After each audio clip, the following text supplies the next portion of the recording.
This morning, a new NBC poll was released, and Americans are weighing in on President Trump's economic and health choices. Yeah, it comes as the president's days says they could decide today on whether to send troops to Chicago to crack down on crime. NBC's Bafta Yaman has the latest from Washington.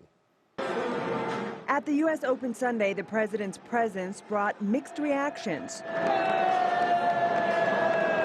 This, as a new NBC poll shows the president's approval rating at 43% amid threats to go to war with an American city over a crime crackdown. Are you threatening to go to war with Chicago? When you say that, darling, that's fake news. Well, why would you use the Department of Defense? I call it a threat. I call it embarrassing.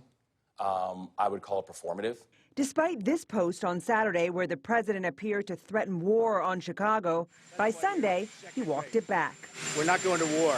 We're going to clean up our cities. The administration staying on the defensive after the latest jobs report highlighted a dramatic slowdown in the labor market. And so I think that what's going on is that these old-fashioned ways of surveying, we've got to modernize the way we do the labor data. The NBC News poll showed only 39% support how the president is dealing with inflation and cost of living, and only 41% of Americans approved of the president's handling of trade and tariffs.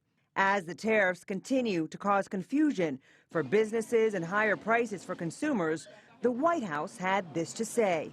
So just bottom line, Mr. Secretary, do you acknowledge that these tariffs are a tax on American consumers? No, I don't.